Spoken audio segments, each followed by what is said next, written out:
Lord's version, text number 8.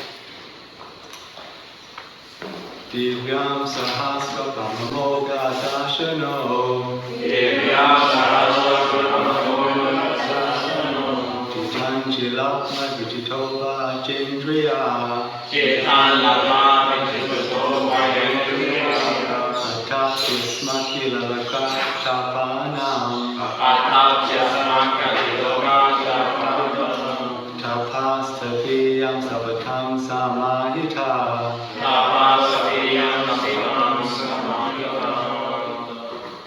Word for word. Divyam, pertaining to the demigods in the higher planets. Sahasra, 1,000. Abdam, years. Amoga, spotless, without a tinge of impurity.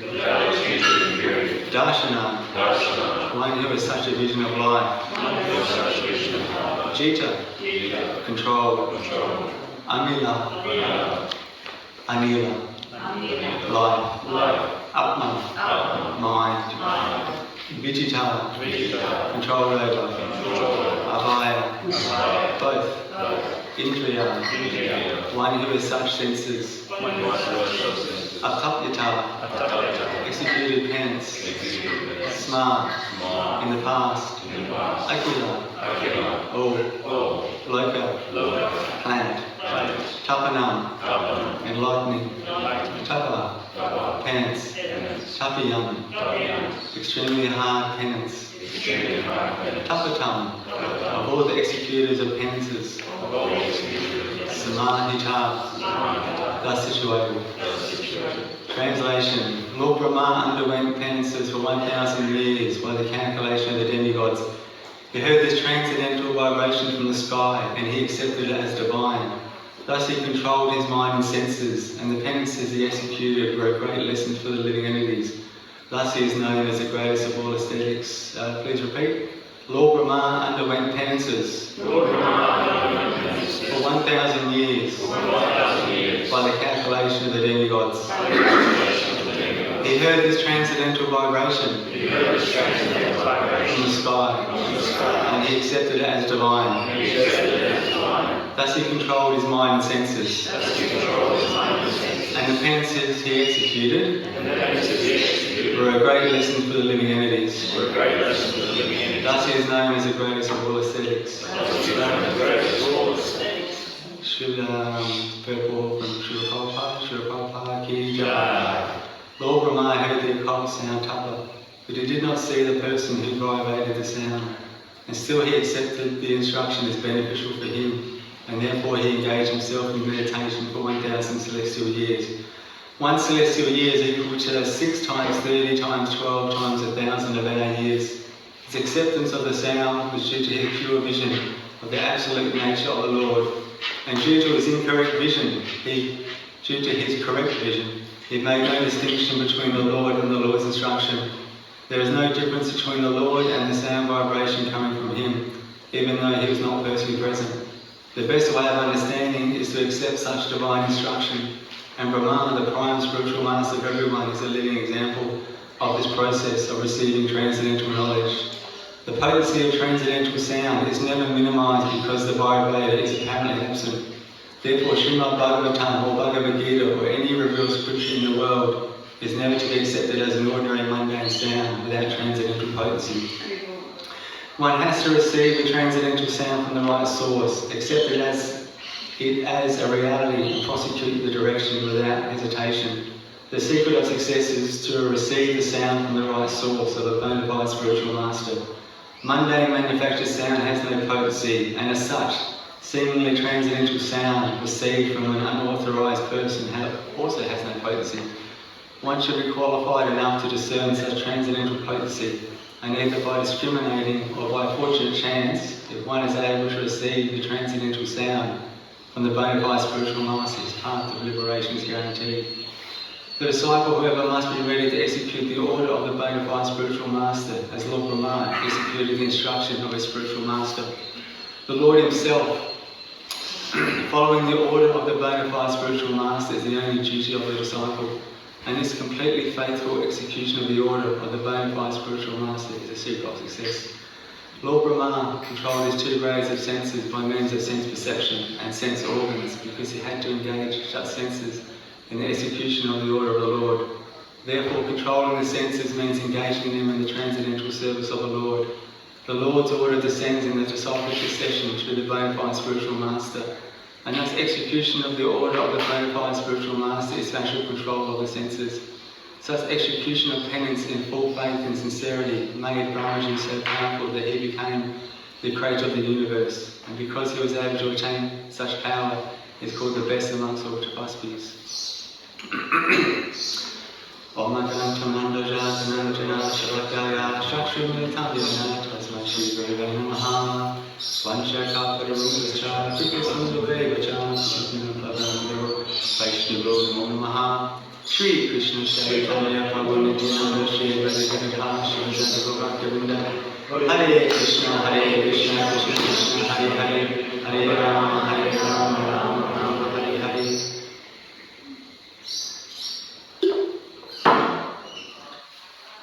Thank you for all coming. I pray for some blessings I can speak something about you. So in this part of the Srimad Bhagavatam, in the 2nd chapter, particularly these sequence of verses, Sridhar Goswami is further enlightening Parikshit Maharaj about how Lord Brahma received knowledge from Krishna. And as we go a bit further in this chapter, Lord Brahma asked Krishna 4 questions. And Krishna replied to these questions as the Srimad Bhagavatam, but just 4 verses, the seed verses called the Chatu Sloki. And it seems a lot easier for Lord Brahma because he got given 4 verses and he has 4 heads. So that's like 1 verse per head. And we have 1 head and we've got almost 17,000 verses. But fortunate for us that Srila Prabhupada has given his purport so we can help understand the Srimad Bhagavatam a bit easier. And Sridhar Goswami, he spoke Srimad Bhagavatam in response to Parikshit Maharaj's 2 questions, famous questions actually. And he wasn't present when these questions were asked. And it was in a place called Sukratal, which is in between Delhi and Haridwar, on the banks of the Ganges. And that's where this assembly of Brahmanas were assembled. And Parikshit Maharaj asked the famous 2 questions, Tatas chava pricham imam vipriche, Visrapya viprati pridyatayam, Savatmana mrimanas chakacham, Shudham cha mrimanas, Tatra rishtatapi. So he said, O trustworthy Brahmanas, I now ask you, what is the prime duty of everyone in the material world, particularly of those who are about to die? And Srila Prabhupada says the question, the second one, about who is about to die is the most important because... Anyone? We're all going to die. We're all going to die. And these 2 questions are very important, and everyone's asking questions in the material world, but not particularly these 2. And I go out in book distribution, and one of the top 3 questions people ask me when I do books is, where's the tobacco shop? And where's the pub? And where's the beach? No one's really approaching me, asking about these important questions. And I was even, when I was in Surfers Paradise, I was almost recruited as a drug dealer. Because some lady came up to me distributing books, maybe she thought I was distributing something else. And she comes up to me and she goes, do you know of any good drugs around here? And I said, no. She goes, do you want to buy some? I said, no thanks. And then she walked away and she came back a few moments later and she goes, you got any friends that want to buy drugs? And I went, no, I don't want drugs or anything. And she goes, well, if you buy me a packet of cigarettes, you can sell drugs for me. I was like, no thanks. And then I said no, and she got angry. And then I kind of guessing later on, maybe she thought I was missing out on a great opportunity, to sell drugs. But we can see most of the questions nowadays people are asking is how we can enjoy the material world. And we can see that Brahmanas couldn't answer these questions, and maybe one of the reasons is because if anyone has a slight trace of material desire and they get asked these 2 questions and they have to answer them, what's the most important duty of everyone in the material world, particularly those who are about to die, the answer they'll give will primarily be tinged with a bit of, endeavour for material enjoyment to that person who's asking. But we can see when Shukadeva Goswami arrived at the assembly, he has no material desires. So when he got put forward these two questions, he could answer them perfectly. And the answer to the two questions is devotional service and surrender to Krishna. These are two of the most important things, particularly one who was about to die. And Srila Prabhupada was on a show called the Joe Payne Show. It was in the early days and it was in California. And the host, the whole mood of the show is just that the host would be sarcastic and he'd undermine and joke and kind of minimise the guests. It's just the show. It's a high rating show for people like this kind of thing. And the devotees warned Prabhupada, you shouldn't go on this show because you're a respectable gentleman and you're a pure devotee and he's not going to be respectable to you, respect you. But Srila Prabhupada said, this is California and I'm just going to say Krishna as many times as I can so these people get benefit, they get purified. So who can stop Srila Prabhupada? He was on a mission, to preach Krishna consciousness. So true to the form of the host, when Srila Prabhupada went on, the host went at Srila Prabhupada and he said, Swamiji, you're from India, the land of many gods, and you're coming to America and we have our God. What can you teach us about God? And not only that, but you're from India, and India has the highest death rate. And Srila Prabhupada, the death rate is the same everywhere, it's 100%. No one can avoid death. And this is the mood of most people in the material world. They don't think they're going to die. And this was a question asked by Yamaraj in the disguise of a Rakshasa to his son Yudhisthira. He asked his son Yudhisthira, what is the most amazing thing you have seen? And Yudhisthira Maharaj answered, Ihani Hani Bhutani Gachanti Himalaya. He says the most amazing thing is that even though we see death all around us, we don't think anyone's going to die. And when this statement was put forward to Srila Prabhupada by this host, and Prabhupada responded like this, it deflated the host a little bit. Enough where though he came back again at Srila Prabhupada and he said, Swamiji, he said, your Indian ancient Vedic cosmology says that the earth is flat. And Prabhupada thought for a sec, well it is when I walk on it. And this deflated the host enough where he took a step back and then the co-host came in, this lady. And she goes, Swamiji, why do you shave your head? And Swamiji, Prabhupada says, why do you shave your legs? Better to have warm legs but a cool head. And then this gave the host, the main host, enough time to get himself together and he'd jump back on and in an exasperated voice he goes, Swamiji, what happens in the world, what will happen to the world if everyone puts his paint on their face and wears his haircuts and wear the robes? And Srila Prabhupada says, there will always be fools like you who will not accept this Krishna consciousness. And that just defeated him. And it was probably the first time on the show that the host and the co-host got totally deflated. And then Srila Prabhupada owned the show for the next 10 minutes. He just preached Krishna consciousness, but particularly this point about how valuable human life is, and particularly the crucial moment of death. Death is a very important transition for the soul. So when we come into the material world, the human form of life has great potential. But due to the material nature, we lose this potential of self-realisation and we get caught up in a bit of material enjoyment. And it's good when you're young. I mean, the body's young and the senses are very vibrant and you have a lot of energy to enjoy, but there's a saying goes that orange light means red light is coming. It means that when we go to a traffic light and we're driving a car and we see an orange light, that indicates that we have to slow down. But most people speed up, they don't want to stop. And particularly in India, no one stops in India. I don't even think they follow traffic lights. It's just a crazy place. But even Srila Prabhupada acknowledged, this body is going to get old. When he was with his disciples, he said, I used to be like you when I was younger. And he goes like this. And he goes, now, flat tire. Because the body's getting old. And it's not really designed for it to enjoy. So when we get towards old age, we're meant to slow down. And in the Varnashram system, there's a system set up so when we go through married life and we get to a particular age, we can slow down, we can detach ourselves from family life and engage more in spiritual consciousness or spiritual development.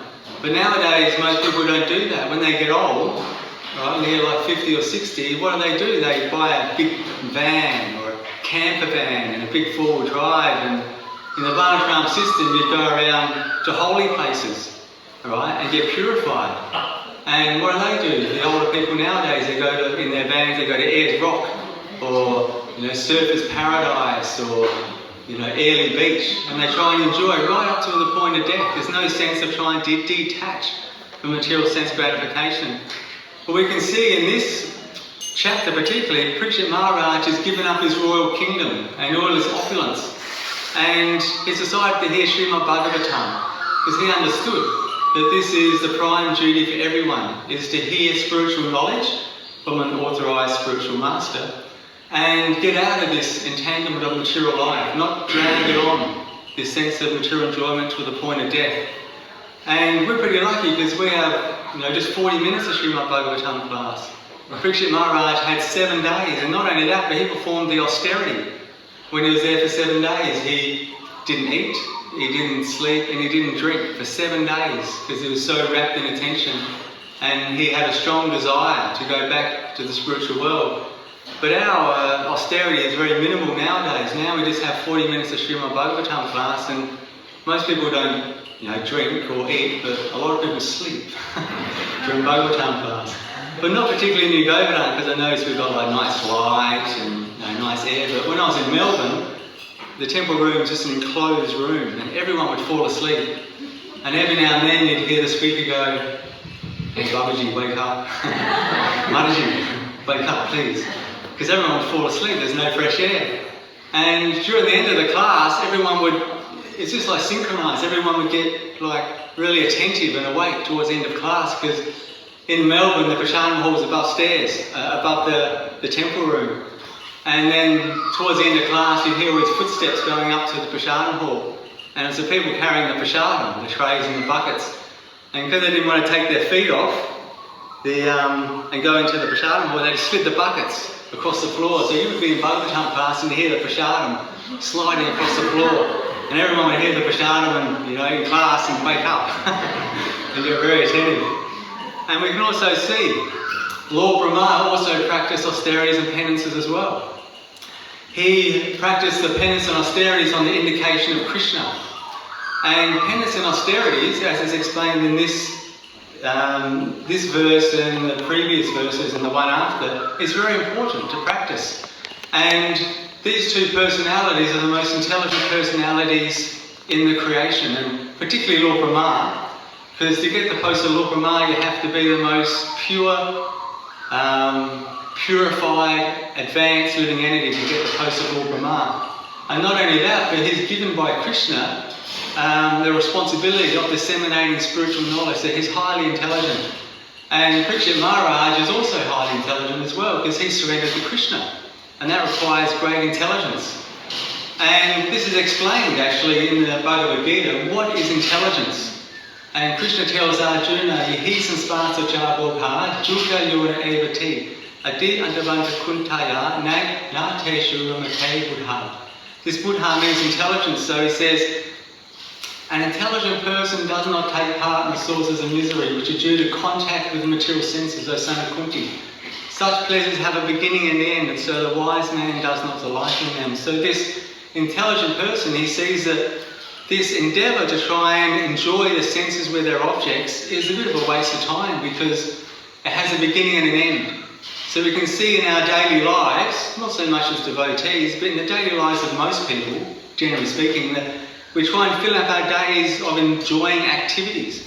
The reason is because we do one activity, it has a bit of, fireworks and a bit of excitement and attraction, but then after a while it fades away, the enjoyments, and then we've got to do another one, and another one, and another one. Year after year, right? Lifetime after lifetime. So an intelligent person says, I don't want to do this. Right? I want to take up that enjoyment which doesn't have a beginning and an end. And this is what Krishna consciousness is offering. And not only that, but we should follow in the footsteps of the most intelligent people, like Lord Brahma and Parikshit Maharaj, because they attained success. And the Sanskrit word is sato vrite. So sato vrite means following in the footsteps of the previous acharyas. This is very important. And in Rupa Goswami's Nectar of Devotion, this point is made distinctly clear. It's explained as a very important principle.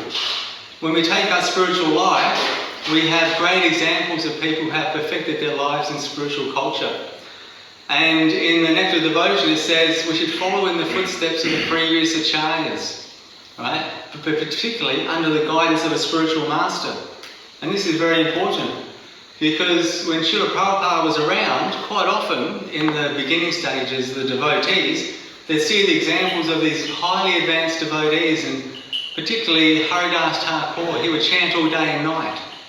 He was a very advanced devotee, he could do that. So some devotees would go to Vrindavan and announce, I'm just going to chant all day and night. So, I'll see you later. And invariably what happened after 2 or 3 weeks, no one really saw them ever again. They're on the first plane back home. Never to practice Krishna consciousness because they're trying to imitate very advanced devotees. The principle we should follow is try and always remember Krishna and always chant, but we can't necessarily imitate these advanced devotees. And Srila Prabhupada is quoted as saying that quite often when he would go to Radha Kund, not quite often, but a devotee or some devotees went up to Srila Prabhupada and said, we want to go to Radha Kund, Srila Prabhupada, and just be absorbed in hearing and chanting and be absorbed in the pastimes of Radha and Krishna. This is very elevated subject matter. So Srila Prabhupada said, there's already enough monkeys in Radha Kund. We don't need any more monkeys to go there. Because Srila Prabhupada understood that they just weren't qualified enough to imitate the advanced devotees, and because they're full of material desires, these new devotees would go to Radha Kund and just, create nonsense, create havoc in amongst that nice, serene environment. So when we take our spiritual life, there's a very important guru who takes us or leads us on the spiritual path, and that's called the Varma Padakshika Guru. Because we don't really have any desire before we come to practice spiritual life on wanting to take up this process. So Krishna's kind enough and he'll arrange that we meet a devotee. And it's very important that we meet a devotee to take our spiritual life. And I can remember I started practicing Krishna consciousness in Melbourne, and before I met the devotees I was walking along Swanson Street, the main street in Melbourne, and a lady stopped me and gave me a book, and it was a chant and be happy. It was a Prabhupada book, and this Mataji lady was Nanakarama's wife, Vrindarani. And I remember reading the title of the book, Chant and Be Happy, and I thought, I'm already happy. I was so illusioned, so puffed up. And she asked for a donation. I couldn't give a donation, but she said, if you want to give a donation at some point, just go upstairs here. This is our restaurant. They have an all-you-can-eat restaurant called Crossways. And I'll do that. And a few weeks later, I used to live in the country and I visited Melbourne, and I decided to go true to my word, and I went upstairs and I went to the counter where they served the food, and I went to the gentleman, here's my donation, for a book that I couldn't afford at the time, but I want to give this.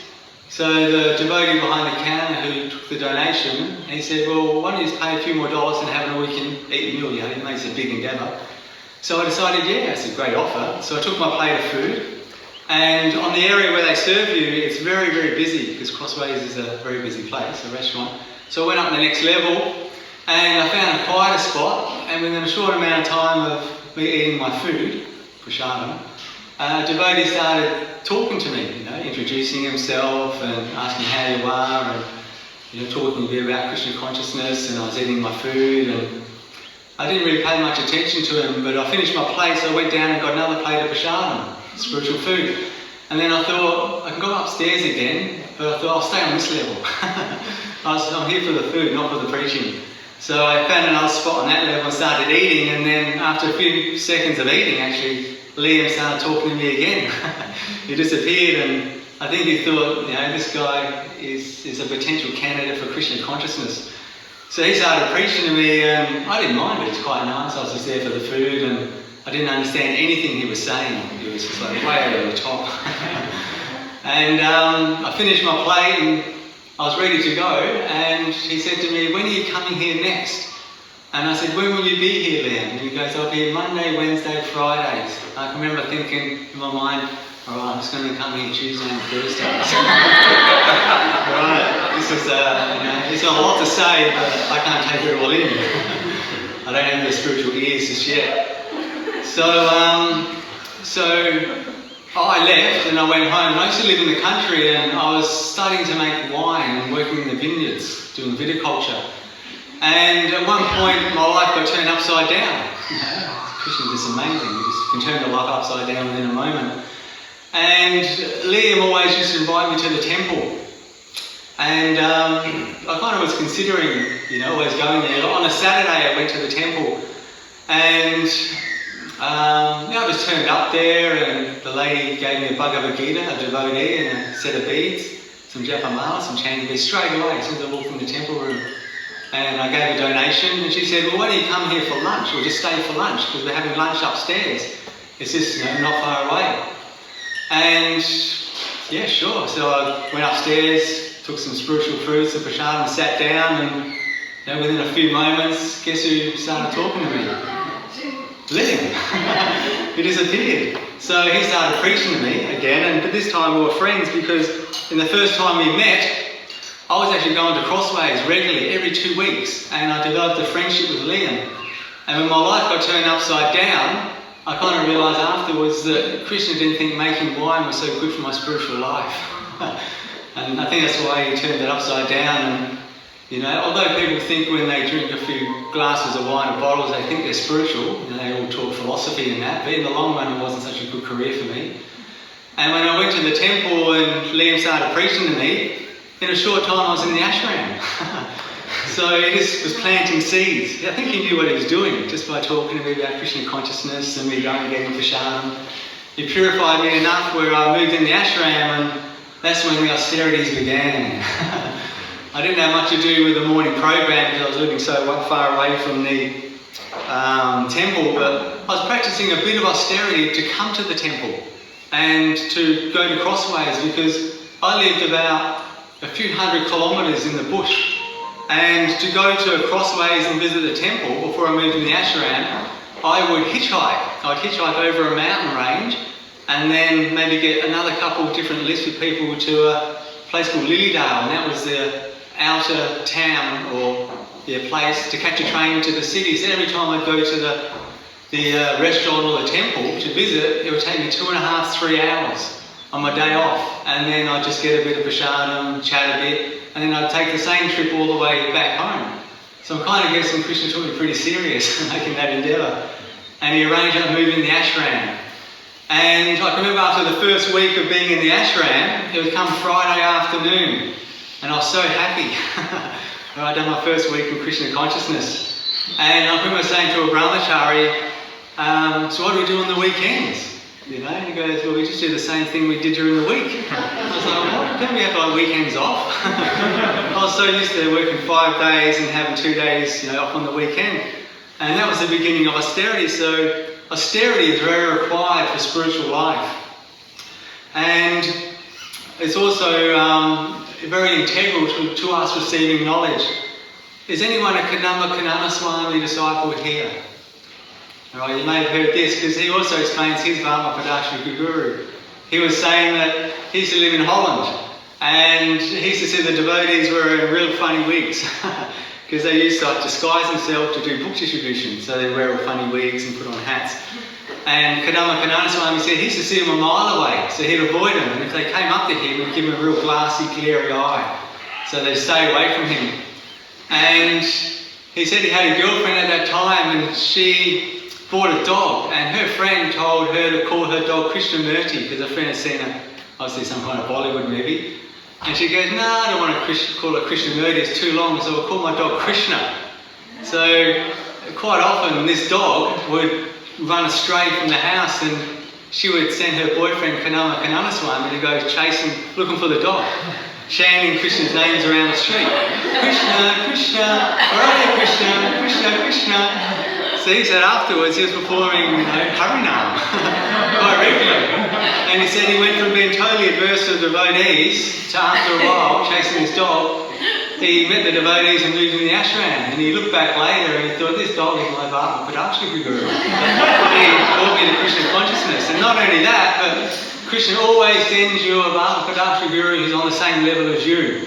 That's what he said. Well, I don't believe it. So it's very important when we meet a devotee, he brings us into Krishna consciousness. And there's a principle made distinctly clear in the Srimad Bhagavatam I took two anyway, very important ones. It's accepting a spiritual master, and the human life is meant for austerity and penance. And Srila Prabhupada says that when we take our spiritual life and we don't accept a spiritual master or guidance, it's like sailing a boat across the ocean without a rudder. Right? If you don't have a rudder on your boat, whichever way the wind blows, the boat goes.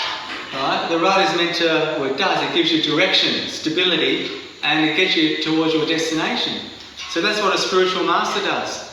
And not only that, but when we accept the spiritual master, the principles of bhakti yoga are become not very easy, but they become easier to follow because we're getting strength coming from the spiritual master. And it's a bit different from the material conception because everyone thinks that they're achieving things in the world because of them. Everyone thinks, I'm making the arrangement, I'm using my intelligence, I'm doing this, and I'm going to achieve this. And when they achieve it, they think, well, it's because of me. But this mentality or consciousness isn't so good for Krishna consciousness. Krishna consciousness means that we're always in a humble position and we're very insignificant. And we don't really know much of our spiritual life of Krishna, so we're always praying to receive the strength and the mercy to perform and execute our devotional service. And we can see that Parikshit Maharaj and Lord Brahma, they performed austerities. A lot of austerities. I mean, Parikshit Maharaj just for 7 days, but Lord Brahma for 1,000 demigod years he performed austerities to receive transcendental knowledge. And austerity means to undergo some difficulty, right, with the mind and body. And we can see that in the material world, many people are undergoing difficulties with the mind and body, but they're not doing it for a spiritual purpose. So in Krishna consciousness, we perform austerities, not so much like the materialists to try and enjoy and control, but we're doing it so we can attain spiritual enlightenment, spiritual realization. And in the Srimad Bhagavatam, in the first canto, there's a pastime actually. It's a very fascinating pastime where it illustrates this point of you can either do austerities in material life and not attain much at all, or you can perform austerities in spiritual life and attain real happiness and real knowledge. And Daksha, he is the son of Lord Brahma, and he had 10,000 sons. His duty, Lord Brahma, is to instruct his sons to do, some of them to populate spiritual knowledge, some to propagate spiritual knowledge, some to populate the universe. And Daksha, his son, was one of those who had to populate the universe. So he had Brahma, Daksha. So Daksha was his son, and he had the service of propagating the universe. So he had 10,000 sons, Daksha, which is pretty inconceivable. And he sent them to a place called Narayanasara. And it's a lake which is very spiritually surcharged. Because a lot of people who are looking for spiritual realization would settle at this lake and practice their meditation and become more advanced. So Daksha sent his 10,000 sons to this lake, and they would bathe in the lake and get purified and sprinkle water on their heads and perform austerities. And it said that they almost got through their austerities to the point of liberation. So they're very spiritually advanced. And Narada Muni, who's one of our teachers or our gurus, he came by that place and he saw these sons of Lord Brahma, or sons of Daksha, performing these fine austerities. And the reason why Daksha sent them there to perform these austerities is because he wanted them to become very qualified so they can go back into married life and have very qualified children. And then they can populate the universe. And Narada thought, well, this is a bit of a waste of time because they're almost spiritually, realised. They're almost about to leave the material world. So he preached to these sons of Daksha, the Haryashvas, and he explained to them, you're doing all these austerities and penances just to go back to the material world and enjoy it. Why don't you think of Krishna, right? Meditate on Krishna and do this and you'll attain spiritual perfection. So they accepted Narada Muni's instructions and accepted Narada Muni as their spiritual master, and by doing this, instead of getting entangled in the material world, they went back to Godhead. So this is very important. So we can see that we have to undergo austerities and difficulties, but why not go practice or execute these difficulties and, do it for Krishna's pleasure? And Srila Prabhupada makes it quite easy for us. He said that our austerities in Krishna consciousness are not like Lord Brahma or the Hayashvas, the sons of Daksha. He said ours are very easy. We just chant 16 rounds, follow the 4 regular principles, take Krishna Prasadam, and just try and think of Krishna and never forget him. And what our austerities do, what this will do for us, it helps us detach our mind and senses from sense gratification. Because we've been in this world for many millions of lifetimes and we've been trying to enjoy the senses with their objects, sense gratification. But what austerities do in Krishna consciousness, they help us become detached from the tendency for sense gratification, and it helps us fix our mind and senses on Krishna. So what does sense gratification do? Well, sense gratification does the opposite. It forces us or causes us to identify with the body. And Srila Prabhupada always would say that we're not the body, we're the soul. So if we're doing activities in our life that reinforce it with the body, it's very difficult to take our spiritual life. And it's very hard for us to receive transcendental knowledge if we're acting on the platform of the body, not as a servant of Krishna. And Krishna explains to Arjuna in the Bhagavad Gita what real knowledge is. He says, Kshetragam chapimam vidhi, sava kshetreshu bharata, kshetra kshetraganam yat tajganam matamama. He says, my dear Arjuna, my dear Arjuna, I see in a Bharata. Now I explained knowledge more confidential. And this knowledge actually refers to the difference between the body and the soul. So Krishna is explaining to Arjuna what real knowledge is. And it actually is, we're not the body, we're actually a soul. So there's many departments of knowledge in the material world, but Krishna's making it very easy for us. He just defines it as knowledge of the soul. And Bhakti Yoga helps us understand what the soul is supposed to do. And the soul is supposed to serve Krishna. And the body just helps us serve our senses. And there's a big difference. And there's a big result in acting on the platform of devotional service. So if we accept the spiritual master and perform austerity, and then we receive knowledge about who we are as a servant of Krishna. So what's in it for us? Right, we go through all these austerities and we understand, I think, Nandu Prabhu and your name? Uddhava, right? They're in the ashram at the moment and they're performing what Srila Prabhupada will consider our austerities. How are you finding it? Fun. It's a lot of fun performing austerities in devotional service. It's not very difficult. So when we perform austerities in devotional service, right, we may think it's a lot of hard work, chanting 16 rounds, following the 4 regular principles, but what's in it for us? What are we going to get out of it? So Krishna explains in the Srimad Bhagavatam, Samastricha ye para palava prabham, mahaparam punya yasho murare, bhavambuti vatsa param param padam, padam padam yadri padam natesham.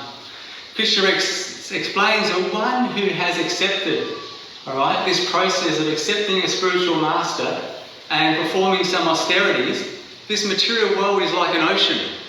Right? It's so vast and it's very difficult to cross. And everyone's stuck in it. So Krishna says if you perform the things of accepting a spiritual master, performing some austerities, what will happen to this ocean of material existence for a devotee? It shrinks. So it's very easy to cross.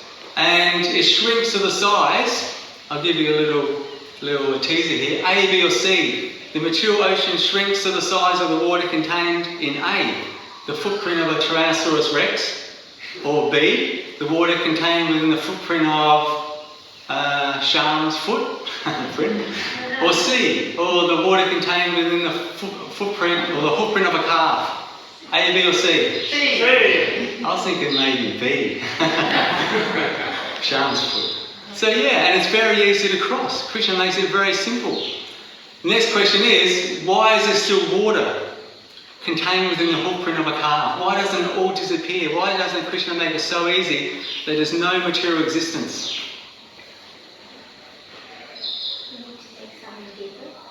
Yeah, it's a very good point. Yeah, we definitely need to endeavour. It still takes a bit of endeavour to cross the ocean, even though it's so small. But Krishna explains that the reason why it keeps a little bit is because even if we try and cross that little hoof print with a little bit of ocean of material existence in there, we might get tempted to put our little toe in it as we're crossing it. And what happens when we try and dabble in the material world again? We get sucked back into the ocean and we get caught up, entangled again. So Krishna explains that we do this because we always have independence. We're always going to be able to choose which direction we want to go. And that's a test in Krishna consciousness, is how we're going to use our independence. So this is explained. Iti te ganam akitam guyad guyad taramaya. Krishna explains to Arjuna, I've given you this knowledge, this spiritual wisdom, and now you just do what you want to do. So Krishna actually explains, he will always give us this independence. And we can see that in this part of the Srimad Bhagavatam, Parikshit Maharaj and Lord Brahma have given up their independence, right? And they've followed this process. And Parikshit Maharaj, he goes back to Godhead in 7 days, and Lord Brahma, he has to wait a bit longer. He goes back to Godhead in 311 trillion years. That's a long time. But for us, it depends on how sincere we are to practice these basic principles of Krishna consciousness. Serving, accepting the spiritual master, serving the spiritual master, following the principles, undertaking some difficulties that arise in Krishna consciousness. As I just brought to our attention, Nandu and whatever are practicing austerities, but it's very easy. It's very joyful to perform. And if there are difficulties in Krishna consciousness, they're insignificant to the difficulties people have in the material world. We should always remember that. The difficulties that people go in the material existence are a lot greater than what we have to go in spiritual life. And Srila Prabhupada says undoubtedly there are difficulties in practicing penances and austerities. But he said the difficulties, the troubles in executing devotional service are far less. And not only that, but they're joyfully performed. Right? So we get a lot of pleasure performing them. And Srila Prabhupada says, he also says that an easygoing life, right, and the attainment of spiritual perfection cannot go together. Right? We can't try and, mix our devotional service with a lot of, easygoing life and just take it easy. It requires a lot of endeavour, a lot of focus. And Srila Prabhupada says that if we do endeavour in this way in our Krishna consciousness, we'll guaranteed attain perfection, which is going back to Godhead. And the reason why also Krishna makes difficulties in our life, he doesn't purposely make them, but we have difficulties in spiritual life, is because Krishna is more clever than us. Krishna knows that if we have an easygoing life in devotional service, we're not going to really aspire for the high goal. We'll probably just stick on this platform and have an easygoing, nice prasadam and Govardhana, nice accommodation, nice environment. We won't be so inspired to go back to Godhead, so Krishna will give us difficulties. And we have to be prepared for that. So if we just follow in the footsteps of Parikshit Maharaj and Lord Brahma, then our lives will be successful, guaranteed. So, I'll just finish up there. If anyone has any realizations they'd like to share, or some questions, or some additions, please ask now.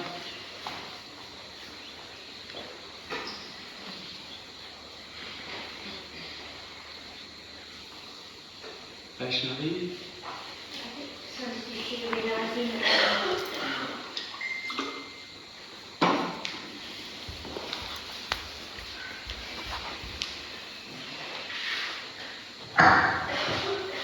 Thank you for the class. I just wanted to share, when I was in Auckland, then Jai Shri Prabhu is a disciple of Srila Prabhupada. He was saying that as aspiring devotees, we don't need to do any extra austerity, just rising early, attending Mangala Aarti, chanting 16 rounds and following the 4 regulative principles is austerity enough. He said, when we start thinking that I didn't need to do something extra, like what you were mentioning, that like they want to imitate Haridas Thakur or go to Radhakund, then we'll fall away. So there's no need to create austerities. Already we just need to follow what's already set out for us instead of trying to reinvent the wheel. So thank you for sharing that. Thanks for sharing that, Vaishnavi. It's a very good point. So our austerities are quite simple. Srila Prabhupada made it very simple. But also as well, he's also going to test us in devotional service. And I was just looking at how diamonds are made. Carbon deposits, they're deep within the earth. And what happens over time when you apply a lot of temperature, heat and pressure on these carbon deposits, they form into a diamond. So practicing Krishna consciousness and particularly performing these nice austerities in devotional service and also going through our difficulties, getting a bit of pressure applied to us in our devotional service, will become like a diamond. And then we can get placed at Krishna's lotus feet. Anyone else have a question or a correction?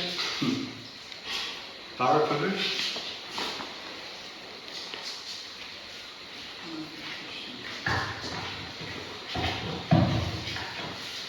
Hare Krishna Prabhu, thank you for the class. Just want to mention, I guess sometimes, not so much now, but before I remember, there's people coming all the way from Tasmania, and this is in regards to the austerity we were talking about. You're going to CrossFit in London. You drove. Do you say 2 hours? 2 hours? 2 or 3 hours? Hitchhike, yeah.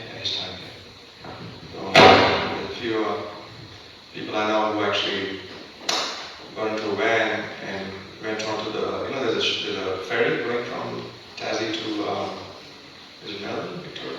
Yeah. Mm. So they got into the van, onto the ferry, and they drive from Melbourne all the way up.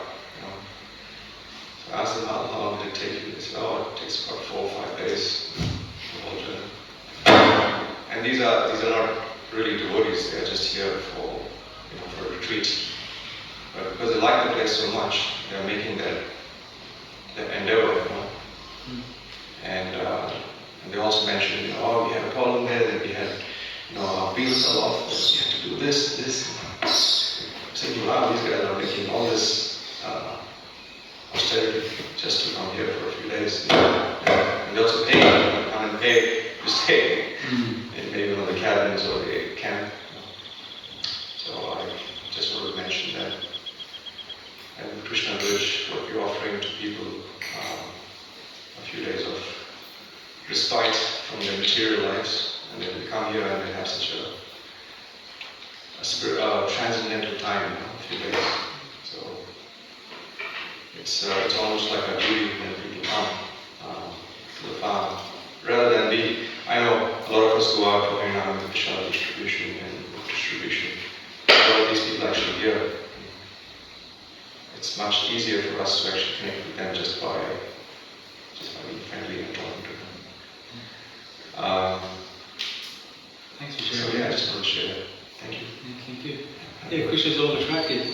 And all living entities are attracted to Krishna.